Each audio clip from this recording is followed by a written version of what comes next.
Well, good afternoon, everybody. Thank you so much for coming to the Marketing Club's third Business Etiquette Seminar. This seminar is on telephone, email, and electronic media etiquette. And so we're going to be talking about a lot of different things tonight. So the first thing I might like to ask you is to turn off your cell phones, to not go through email and that kind of thing and texting while we're talking about that tonight. So before I begin, I would like to tell you about some of my sources for this seminar. And one source that was very instructive is this new book that's out. It's the official book of electronic etiquette. But I think some of you probably are familiar with blogs, and where better to find sources of information about etiquette related to electronic media than blogs, cellphones.org, Microsoft Small Business, but also there is a gentleman by the name of Eric Brantner, Jennifer Mattern, and Chris Brogan, who all have some very good websites on all this electronic media etiquette. So, if you would like more information, you can certainly check out those websites. So what I'm going to do is start talking first about telephone etiquette. I'll talk in general about telephone etiquette, and then I'll talk a little bit about cell phone etiquette and smartphone etiquette. So suppose you're in an office, because a lot of this is on business etiquette related to these various media. So we're going to first talk about the telephones in the office. So as marketing people or business people, if your phone rings in the office, you don't want to sit and finish what you're doing. You want to answer by the second ring. It shows you're eager to help people, that you are eager to talk with people. So that is a good practice and a goal to set for yourself. Don't have the facial expressions and body language that you would like to have to be able to read other people. So you need to compensate when you're on the phone with your voice to express yourself. So your voice modulation, your pitch, your rate of talking can tell people how enthusiastic you are, how eager you are to help them, how pleased you are with their call. All right, so now you're going to be phoning someone, and so they answer the phone, hello, at the one end they say hello, and you say, well, is so-and-so there? All right, so the first thing really in telephone etiquette is that you have to identify yourself. So, yes, my name is so-and-so, and I'm with this company, and I would like to speak with so-and-so, please.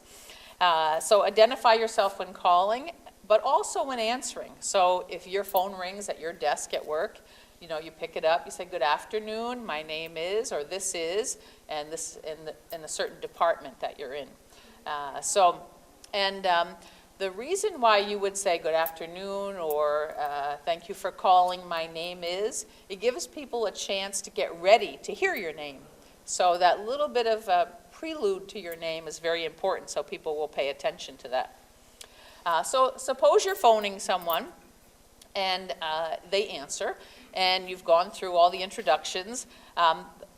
A nice thing to do, good etiquette, is to ask people if this is a good time to talk or to call them. And if not, you ask them if it's a more convenient time. So that's a very thoughtful thing to do. And you may find that when you've called someone, they're in the middle of something. So it's a very nice thing to do when you're calling other people. All right, so if you call a wrong number, should you just hang up? No, especially with everybody having caller ID now, you may get a call back from them. So they answer, you realize it's a wrong number, you need to apologize, sorry, I have the wrong number. And maybe you have the wrong number and you don't have a correct number. So sometimes it's best to ask what number you dialed if they'll tell you that. Or ask them, you read the number you called and ask them if that is the number you actually dialed. So you can figure out whether you have a wrong number or not. So answering machine, voicemail, or taking messages etiquette.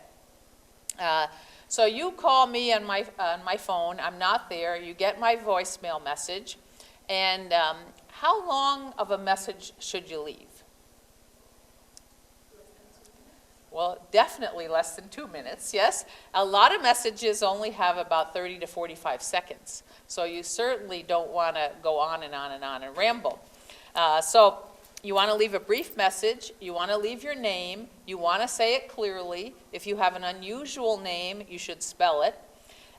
If you give your phone number, which you should repeat it twice and slowly, and also request a reply if that's what you would like them to do.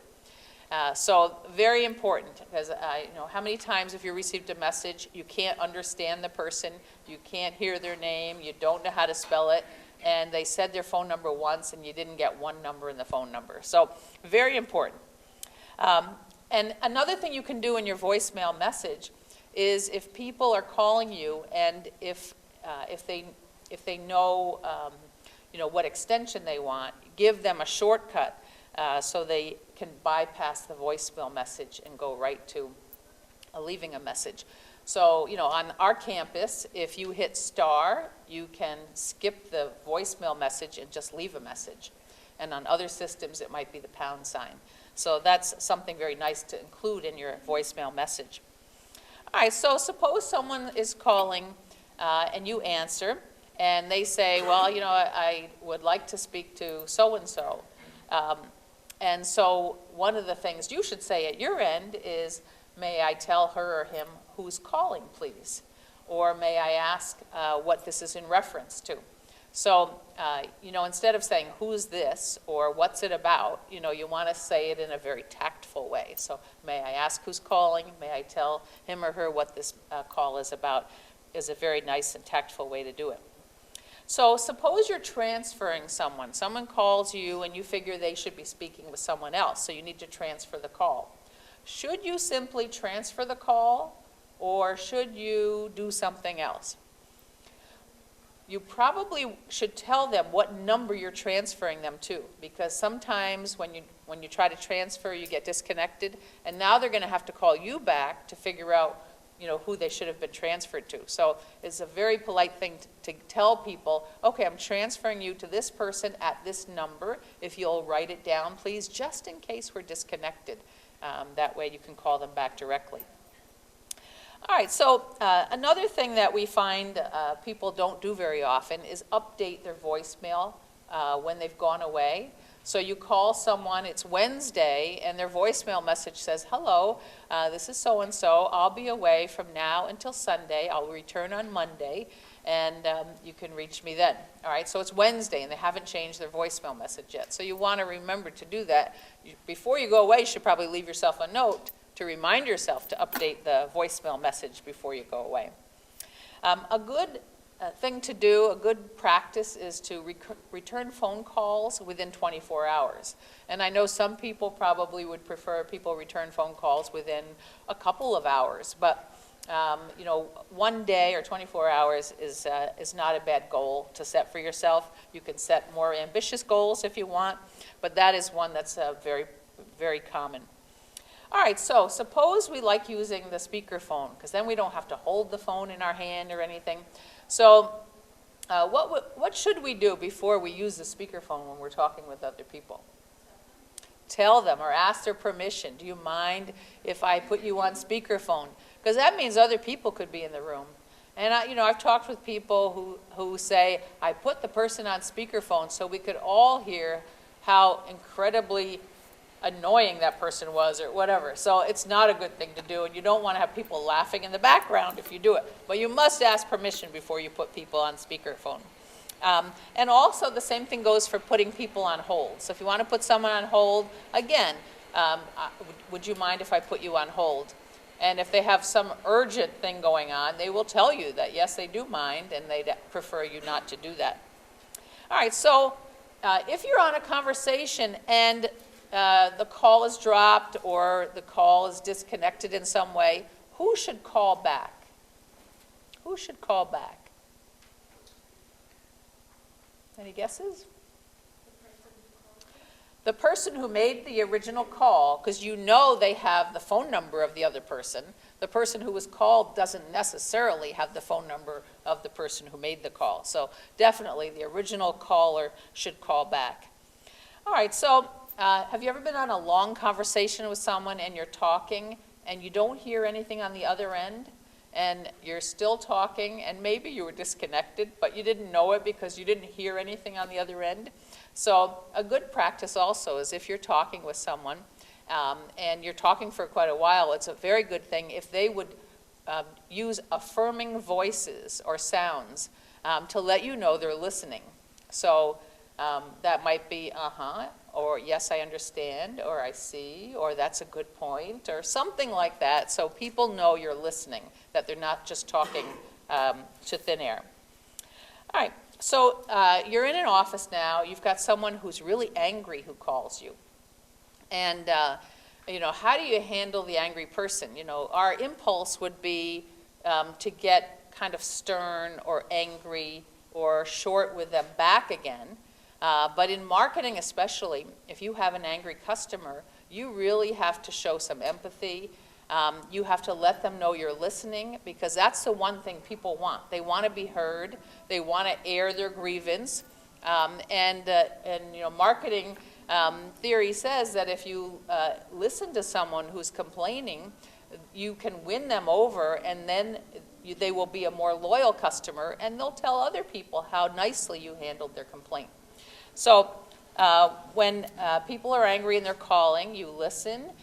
You tell them, that you would like to write down the information that they're giving you. Ask them to slow down. So when people are angry, asking them to slow down kind of slows the whole thing down a bit. And so tell them it's important what they're telling you, that you would like to get it all done correctly, that you'll have someone, a manager, return the call and talk with them further. And so, and then you have to make sure you follow through on that. So don't rile up angry callers. Try to calm them down, listen to them, and let them know that what they're telling you is important and being heard. All right, so another thing, we've all had this too. You call someone and they are talking to you or they're listening to you, but in the background you're hearing the keyboard going. So they're typing, or doing email or something while you're talking to them. So that definitely is one of those rude things that you don't want to do. So don't multitask, while you're on the phone with someone. Another tip that salespeople have used for years on telephones is they smile when they're on the phone. And sometimes they stand up when they're on the phone, because you have more energy when you stand up. But when you smile, you have a different frame of mind, and it comes through in the phone call very clearly. So smiling is a good way to project, a nice personality to the person on the other end of the phone.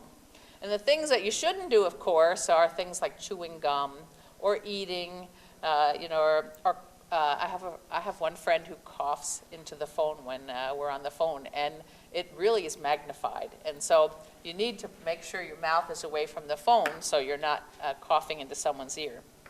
Okay, so what are the hours that we should call people generally? What are the acceptable hours of calling people? Whether it's for business or even for telemarketing or marketing research. What's the earliest do you think you should call people in the morning? 9 o'clock is correct. How about at night? Well, for business, probably 5 or 6, but in general, 9 o'clock is the cutoff point. You don't want to call people after 9, and 9 is too late for some people, so you want to be careful about that. Okay, so let's talk a little bit about cell phones now. We've talked in general about telephones, but cell phone etiquette is another thing all by itself. So you tell me, what's the most annoying thing about people using their cell phones? They've done research on it, and there's one thing that stands out above all other things. Talking too loudly? Exactly, that's it. So people are, in public, they're talking on the phone, they're talking so loud, you're hearing their whole conversation. And you don't want to hear their conversation. So that is the number one complaint about cell phone usage. So one study showed that 92% of the people wished that others would be more polite about using their cell phones.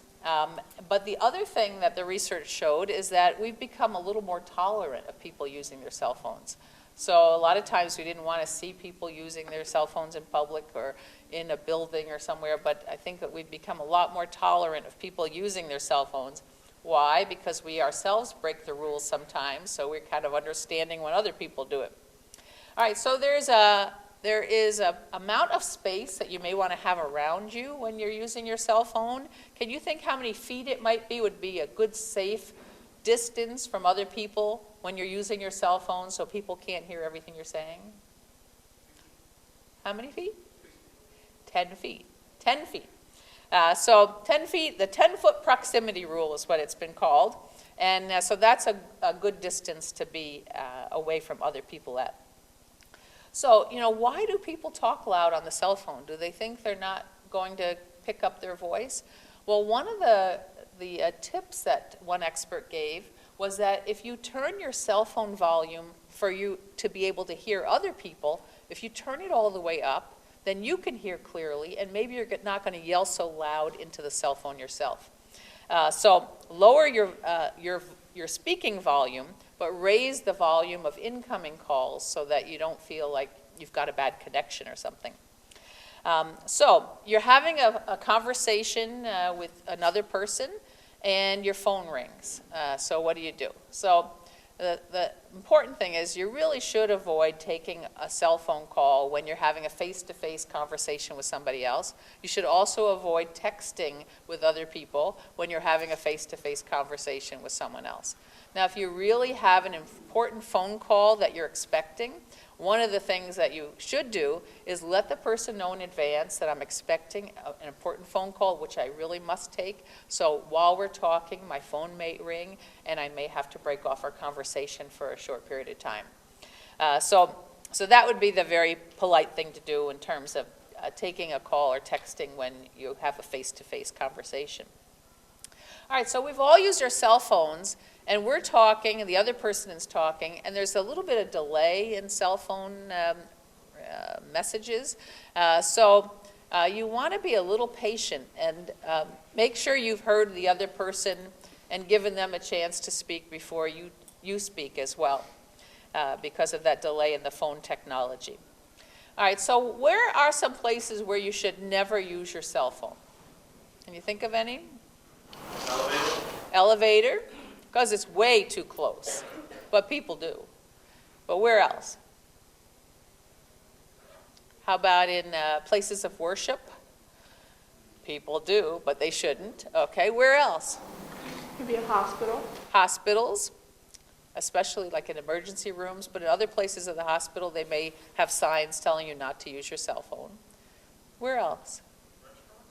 Restaurants, it's quite annoying, and there are some restaurants which will ask you to check your cell phone at the door or to turn it off to make sure that their other guests are not offended or bothered by your conversation.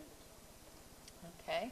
Funeral homes would be another place where it would be good not to use your cell phone. You don't want to use it in movie theaters or in other darkened rooms, or in business meetings. You want to make sure your cell phone is off, or at least on vibrate. Another thing that you want to not do is you're having a conversation on the phone, and the phones, you can do more than one thing on your cell phone now, right, or your smartphone.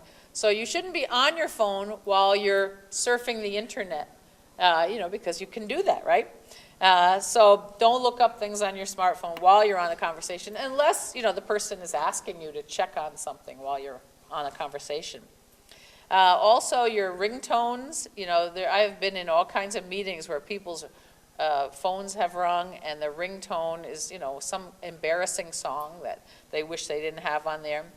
And, I know I was in Sam's Club and my phone rang. My husband had changed the ringtone to a dog barking. So I was looking all over, where's the dog barking coming? It was coming from my purse. So, all right, so again, you don't want to use your cell phone while you're conducting business. So, the thing that most people complain about is in the grocery store, at the checkout line, someone's on the cell phone while they're being asked to pay, for their food and that kind of thing. But also while you're doing your banking or in the ATM line. And what's another reason why we don't like to see people in an ATM line using their smartphones in particular? We don't want them taking a picture of us putting in our, PIN number or something like that. So doing your banking in-store, in a business meeting, definitely not using your cell phone. So the whole world, I read this online today, it was quite interesting. The whole world is not your personal phone booth. So you don't want to use cell phones in, the various places that I've mentioned. Funeral homes, houses of worship, museums, libraries, doctor's offices, emergency rooms, theaters, restaurants, other enclosed places. Okay, so we're going to change the subject now and go to email etiquette. I've given many, over the years, I've given several seminars on email marketing.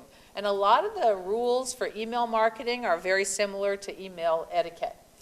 So the one thing everybody should know is if you're working at a job and you're doing email, your employer owns your email. So if you think it's private in your place of work, it's not. So they can always look at your email. They will get your password and they can look at your email. So you want to be very, circumspect about what you use email for at work. The other day I got this joke an email from somebody who works here at the college who I don't know very well, and it was a little bit of an off-color email joke. And so I think what happened is she may have, came to me, but I think it was meant for somebody else. So when you go to your email list of people, directory, and you're going down and you're finding someone to send to, when people have a similar name, sometimes you type in the first few letters of the name and some name pops up and you think it's the person you're sending it to and it's somebody different and they get your email. And then you get a message back from them that says, I don't think you meant this to come to me. I think you might have meant it for somebody else. So be careful when you're picking up, you pick the right email out of your address book. When you're emailing people, you want to always make sure you've got your name and address as, how they can return your email. It's best to actually use the subject line. It's a smart thing to do. So a lot of people use a blank subject line, but I think it's much better to let people know what the subject of your email is about. So that's what it's for. So don't leave it blank. And then, there's a salutation. Like if you wrote a letter by hand, you would probably write a salutation, and that is the line where it's Dear Mary or Dear John, that kind of thing. So in an email, I know we're tempted, and for your friends, if they email you, you can just email back an answer. But for business correspondence by email, you should use a salutation. So Dear so-and-so, by their name, whatever it happens to be. Because that's a much more polite way of starting an email message than just, saying hey or, just responding to their email. So use a salutation, address people by name. Okay, so here are some things, texting has, in some cases, kind of ruined communication between people. So in emails, you want to spell words out. You want to punctuate things, which a lot of people are dropping punctuation. You want to use complete sentences, not, phrases. And you want to use paragraph form. All the stuff you learned in grade school about writing. So spell words out, punctuate, use complete sentences, use paragraphs. Don't use all lowercase because, then you're not using proper rules of punctuation. And don't use all uppercase, because what's uppercase do? All capital letters. Well, some people call it flaming, or, so it's the email equivalent of shouting. And don't use too much punctuation. So too much punctuation is, like 10 exclamation points in a row, or, 6 question marks, because especially if you use that in the subject line, it may be perceived or read by an internet service provider as spam. So you certainly don't want to be read as spam. Suppose you're forwarding something. Someone has sent you this funny joke, and it's been forwarded 6 times. So you've got the messages from 6 people when they forwarded it to whoever they were forwarding to. So when you forward that joke for the 7th time, make sure you delete all the other forwarding messages and just forward the joke and leave all that other stuff off. It just kind of clogs up people's email boxes with more volume than they need. Okay, so, you know, we all forward jokes. We all forward funny things and stories. And so it is okay to forward jokes that have been floating around the internet. But suppose someone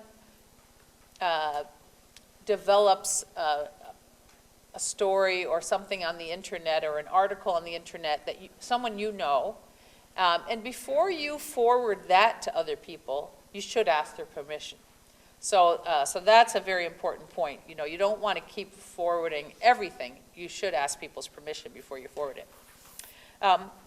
Okay, so hijacked emails. You know, yesterday I got a message from our former dean, and I looked at it, and it was a link to some sexy website.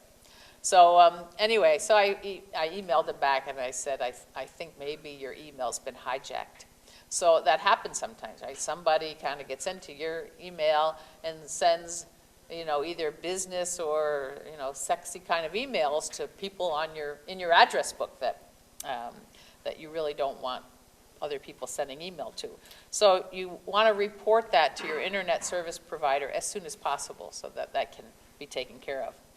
All right, so now another thing, I've been sending emails to students, and I want to let them know that about today's seminar and also tonight's marketing club meeting. So I sent an email and I said, you know, we're having this seminar today, and then I put /Tuesday, so they know, you know, if they read the email tomorrow, they'll know it's not tomorrow, that it was today. So use care in making reference to certain days of the week in your email, because people don't always read it the same day you send it. And also, if you do a lot of international email, avoid using numbers for days and months. So, you know, here in the U.S., we tend to put the month and then the day, but in Canada and other places in Europe, they put the day first and then the month. So you don't want to confuse people. So you can spell out the month and day. All right. So some things, you know, when you're emailing people, sometimes when they receive it, they don't receive it in the same format as you send it.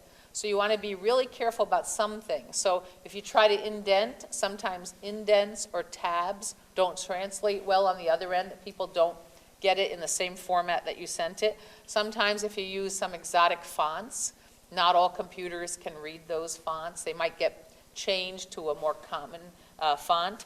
And even if you use a background, a color background, or some kind of patterned background, sometimes they don't translate well when they are received on the other end.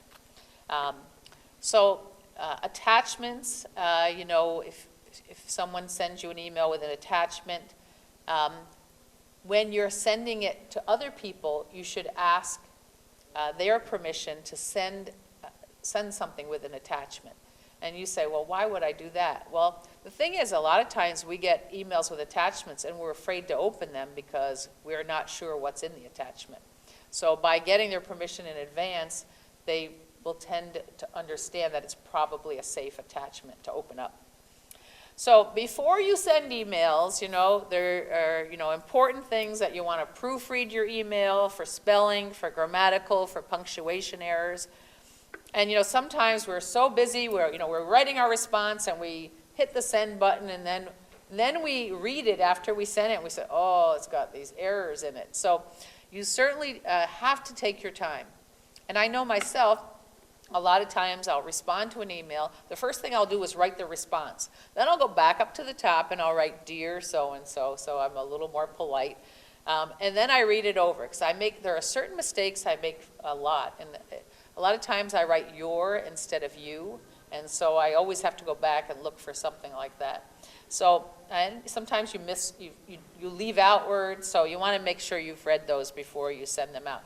And you know, it's not so important when you're emailing your friends, but in a business setting, you want to make sure you have the very highest standards of communication when you're communicating with business partners, with customers, with clients. So that's important. All right, so suppose you're sending to a large group of people. And so instead of having 30 names on the to line where everybody can see everybody else's email address, what should we use instead of putting everybody's email on the to line? The BCC, right, which stands for blind carbon copy. So you've probably never seen a carbon copy, but those are, in the olden days, you used a piece of carbon paper and you put a piece of paper under your letter and it would produce a second copy of something. So a blind copy is when the people who are getting it don't know who else is getting the email. And that way you're protecting the privacy of the other people you're sending the email to. It also can sometimes fool internet providers because, if you are sending to a big group of people, like 30 or 40 people, on the other end, the internet service provider may perceive you to be a spammer, and because they can see all these emails. But sometimes if you send it as a blind carbon copy with everybody's emails there, then it may not be perceived as a spam. So that's a very good thing to use. So with email you can program in your signature, right? So you don't have to keep writing, your name and the company you work for, your position title, your phone number, your email, your fax number, and a tagline or whatever. So you can program in those signatures so you don't have to keep writing it, but you don't want it too long. I have a great friend, but he has a signature that's about this long at the end of his emails. So he's got like 10 different quotes, and it goes on and on. So that's too long, really. One quote would be nice, and it would be even nicer if you change it now and then, so people get a little variety when they get a message from you. And the best advice is about when you get an email that makes you angry or just upset with someone, you should always wait to respond. So don't even write a response until maybe the next day. And then you write your response, and then you wait a little longer and read it over. Let somebody else read it over. And the best thing that you might do is just delete it entirely and deal with that person maybe face to face and in a different way. Okay, so the last topic for today is the social media and blogging etiquette. And so this is where I see a lot of problems for the future of people. It's kind of like you're a student, and a student's life is different from somebody out in the workplace, but you do want to make sure that it doesn't create embarrassing situations for you in the future. So, well, first of all, you want to keep your profile updated, and no matter what kind of social media it is, you want to make sure that you're adding value to whatever conversation you're participating in. And if you stay positive, then you really can't go wrong. I remember there was a faculty member in the school business. What a nice person. He never said a bad thing about anybody. He was just so calm and pleasant, always smiling. Everybody loved him, and he never got in any trouble at all. But there are other people, who speak up, and there's nothing wrong with that either. But, by staying positive, you'll tend to be perceived a lot more positively. Okay, so easy on the updates in terms of your Facebook page or your Twitter or whatever. People don't care about every meal you eat or everything you do every minute of the day. All right, so take it easy. We don't have to hear from your friends every half an hour on the hour. Now the one of the most important things is about the pictures that people are putting up on Facebook and on other sites. So you don't want to put pictures or videos on YouTube that you'll be ashamed of later.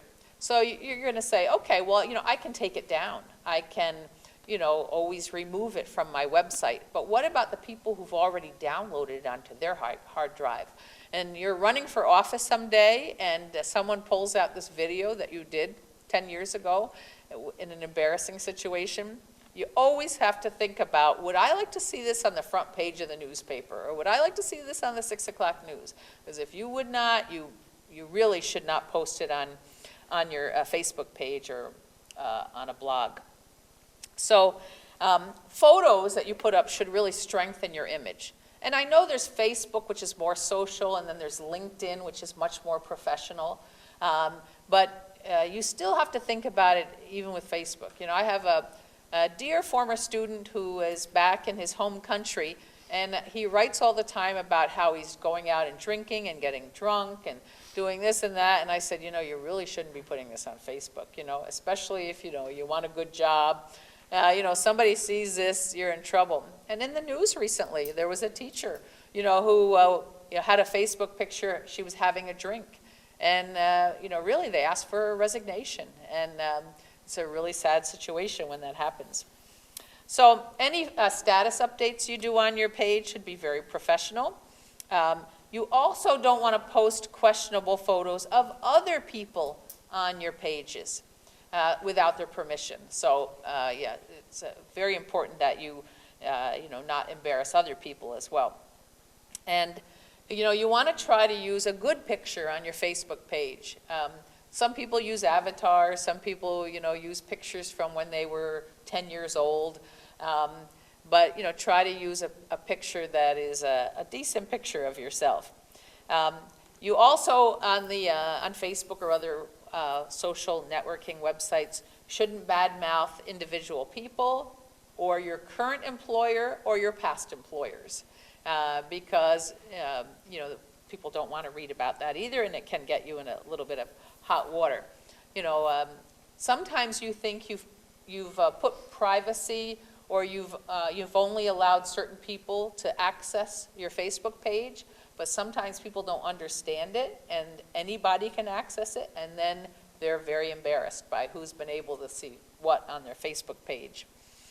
So the one thing, you know, I would say about social media online is the same courtesies that you provide to people in face-to-face situations should be also done online. Sometimes the fact that it's a little more anonymous online gives people a little more courage to be bold and rude and obnoxious, and you certainly don't want to do that. So the same social skills that are helpful in face-to-face relationships are also valuable in the social media.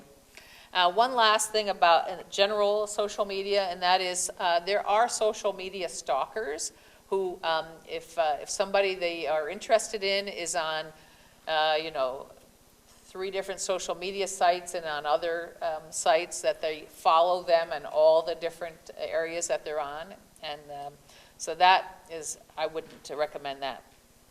Okay, so regarding blogging and Facebook and MySpace, that kind of thing, the experts all say you want to give more than you receive. And in terms of blogging or, you know, writing things on Facebook about other people, they say you want to say nice things about other people or promote other people more than yourself. A lot of people use Facebook or blogs or Twitter to promote themselves, their businesses, their, you know, whatever they're in. And the experts are saying you should use a 12-to-1 ratio. Say 12 nice things about other people while you're promoting yourself one time.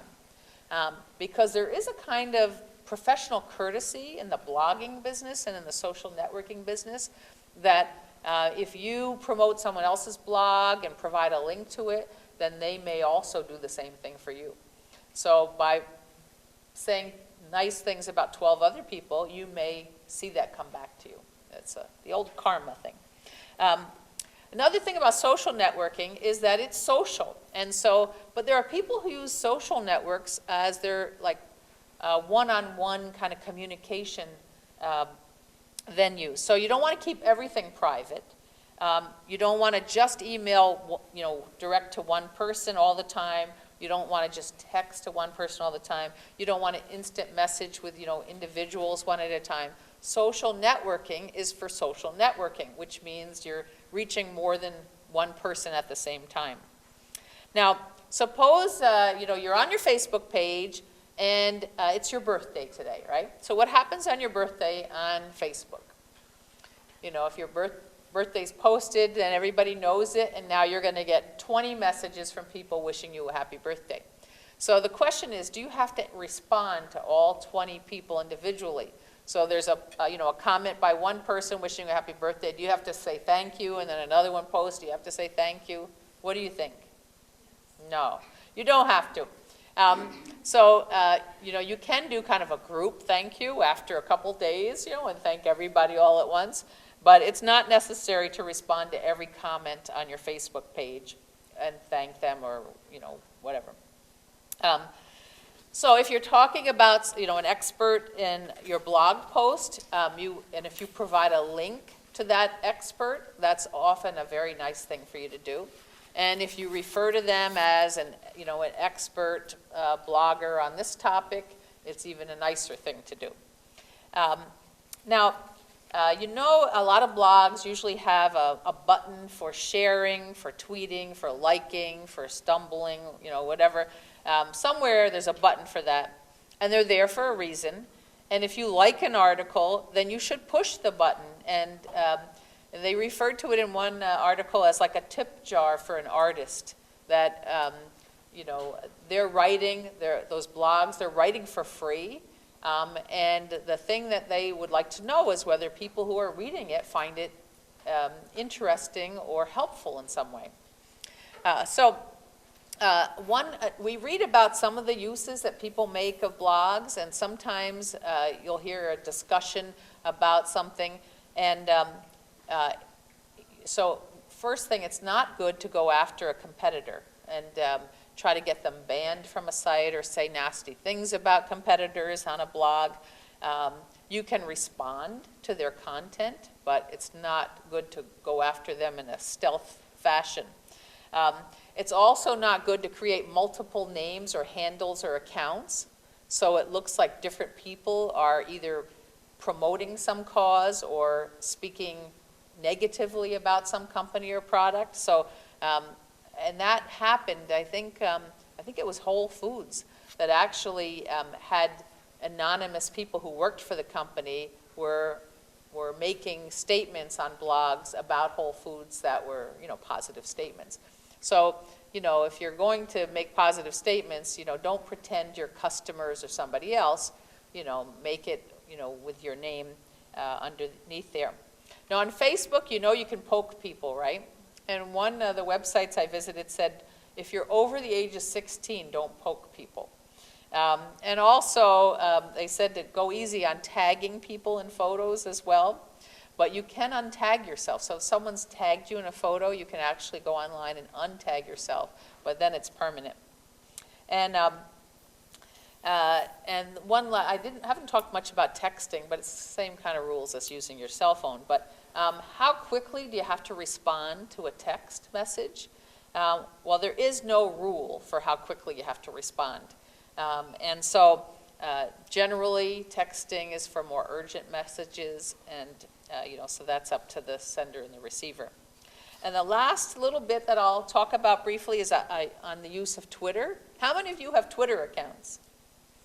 It's not as popular as Facebook, but it is good for some uses.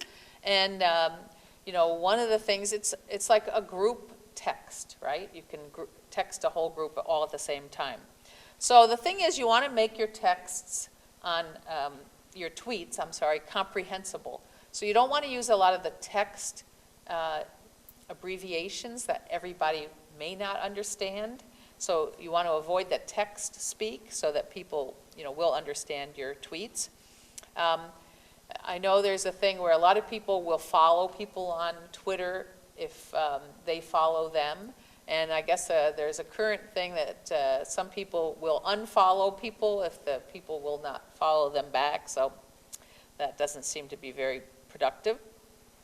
If you want to retweet something interesting, you should give credit to the originator of the tweet. How many characters in a tweet, maximum? 140, right? So if you do a tweet that's 140 characters and people want to retweet it to other people, there won't be enough room. So you want to have a tweet that's less than 140 characters, so when people retweet it to other people, the whole message will be tweeted to their group. It's also okay on Twitter to follow your competitors, and they can follow you on Twitter as well. And it's also okay to share a link.